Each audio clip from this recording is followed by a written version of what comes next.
সকাল ৮টা থেকে রাত ৮টা পর্যন্ত খুলনা মহানগরে ভারী যানবাহন চলাচল নিষেধ, অথচ ভর দুপুরে নগরীর ব্যস্ততম এমএ বাড়ি সড়ক দিয়ে গল্লামারিতে প্রবেশ করছে ভারী পণ্যবাহী ট্রাক। শহরের মধ্যে তো দিনের বেলা গাড়ি ঢোকে না, বড় গাড়ি কেন ঢুকালেন? আমরা ভুল করে চলে আসছি, আমরা চিনতে পারিনি। শুধু ট্রাক নয়, নগর জুড়ে ইচ্ছে মতো চলাচল করছে লাইসেন্সবিহীন easy bike, Mahindra, CNG, auto rickshaw, motorcycle, battery চালিত রিকশা সহ বিভিন্ন যানবাহন। সংশ্লিষ্টরা বলছেন, ছাত্র জনতার অভ্যুত্থানের পর ভেঙে পড়েছে নগরীর আইন শৃঙ্খলা পরিস্থিতি। সড়কে ট্রাফিক পুলিশের উপস্থিতি থাকলেও গত ১.৫ মাসেও নেওয়া হয়নি কোনো আইনগত ব্যবস্থা।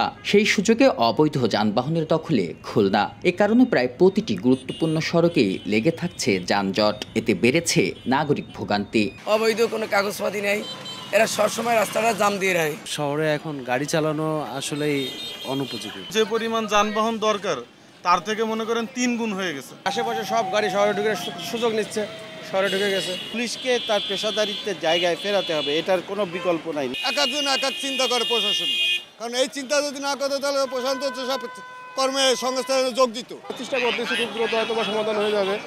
আমরা অ্যাওয়ারনেসমূলক কাজকর্ম করতেছি, অলরেডি অনেকে বলতেছি। এ নিয়ে ক্যামেরার সামনে কথা বলতে রাজি হননি পুলিশের কোনো কর্মকর্তা। নাগরিক সমাজের প্রতিনিধিরা বলছেন, সংশ্লিষ্ট সকল দফতরের সমন্বয় ফেরাতে হবে পুলিশের প্রতি জনগণের আস্থা। জনগণ কিন্তু চায় পুলিশ জনগণের বন্ধু হোক, পুলিশ জনগণের পাশে এসে দাঁড়াক।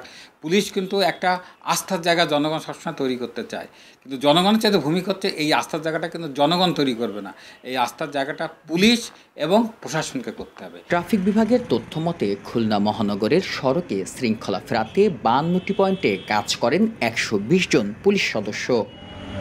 বিল্লাল হোসেন সজল, সময় সংবাদ, খুলনা।